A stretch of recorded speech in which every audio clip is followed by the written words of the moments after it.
Welcome to Lingerie and Lattes. This is Olivia Trumaga from Vulcan Ability, which to me is an alchemical process that guides men and women to build love that lasts throughout their lifetime.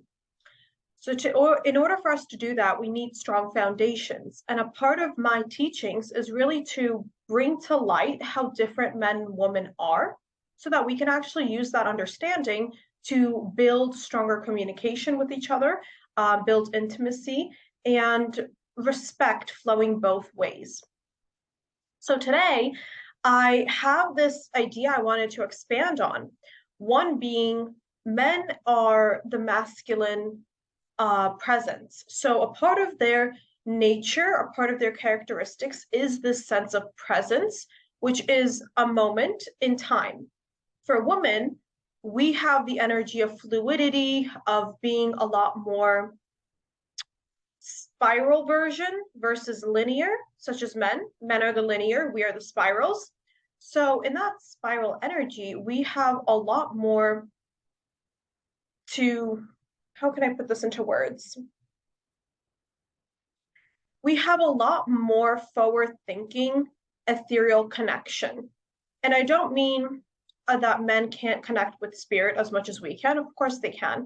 However, women are just more tuned to having a visionary outlook on relationships, on life in general, which means we're always projecting forward in a sense, connected to the cosmos, because of course the future has not happened yet. So it has to exist on a vibrational level.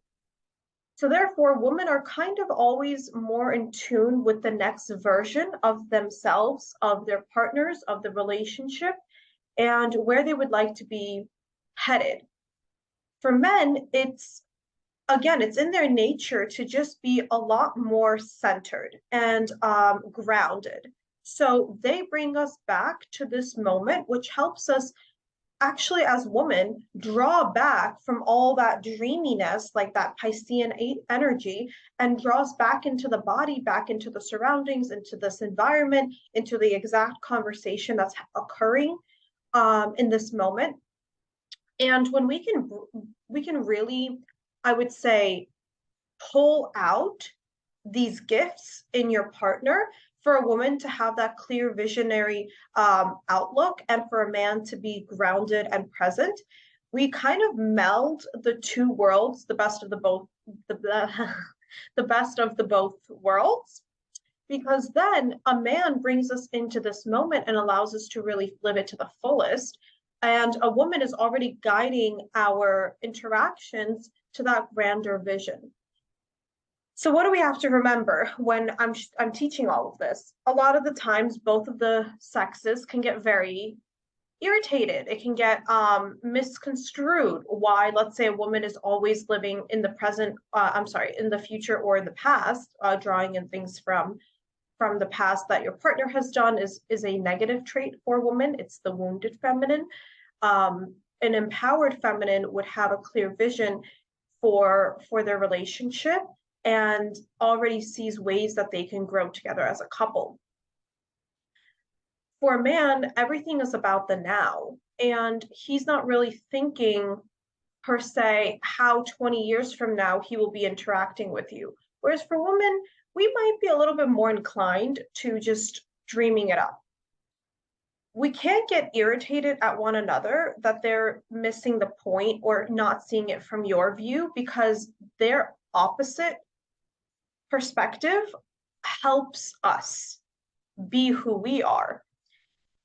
I think this is the the turning point within monogamy and growing lifetime love, is that people believe we are somehow able to grow apart, or we have to somehow change who we are in order to fulfill another person's desires.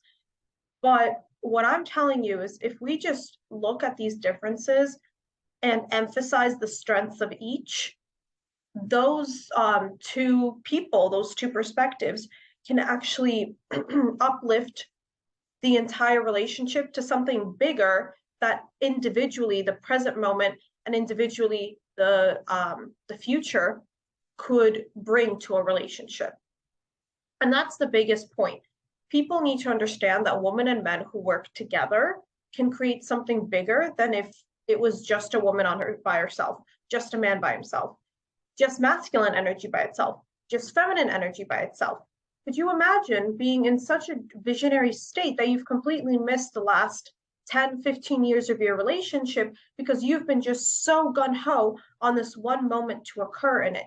Let's say there's a young couple who really wants to get married. There's the woman really wants to get married. She can't wait for that day, that moment, and all those little steps in between are kind of she's careless with them. Let's say she misses the point. She doesn't stop and smell the roses. And it's always that like one vision of like the wedding. The wedding has to occur in this way. It has to be in this fashion. The two families must get together, blah, blah, blah, blah, blah, blah, blah. And the same can be said for a man. If a man is so caught up in the moment, he can be lost in any sort of visionary standpoint. So let's say there's a young couple that recently got married and the woman wants to start a family, wants to start discussing that, sharing how the parenting styles are going to go, what are some hard boundaries for both of them and how they interact with the children and so forth. Whereas the man is so caught up in the present moment, in the now, that he's just like, that's going to be a few years from now. Why are we even touching the subject now? So individually, those two energies can be destructive in a relationship. Put together, they can be constructive in a relationship. And that's kind of the core of my message today, is to remember that, one, we can't change what comes naturally to us. So if it comes naturally to us to always be envisioning something bigger, grander, more intimate, more romantic, more luxurious, let it be so.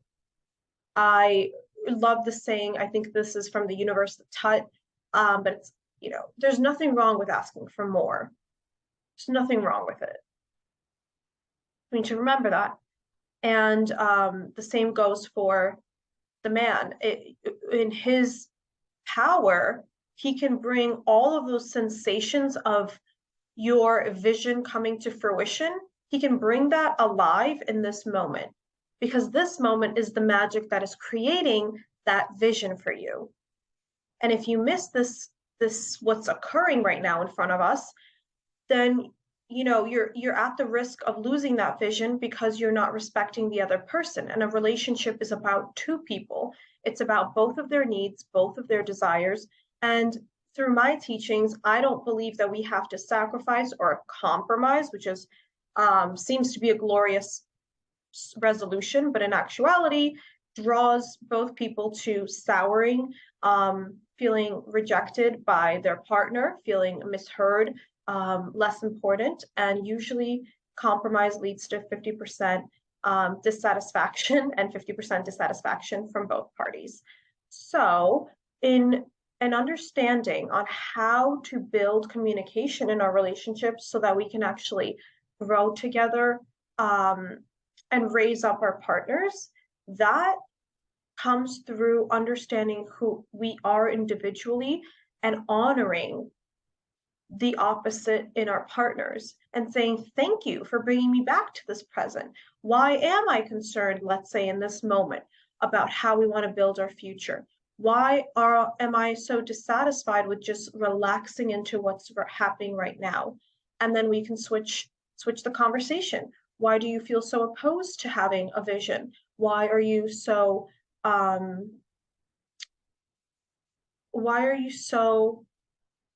whatever the question is, how is this going to benefit us? I think that's a great question to bring into conversations that people don't have an understanding for the other person. How is this going to benefit us in our relationship? If you can answer that question for why you want to discuss the vision so incredibly pertinently in this moment, then that I suggest. Another one would be for the other side, how does this benefit our relationship? Just being present in this moment, it allows me to feel like you're actually here with me. Those are some answers that people could give. So I hope this has been lovely and educational as always. Please have a magical Friday, and I will speak to you all next week.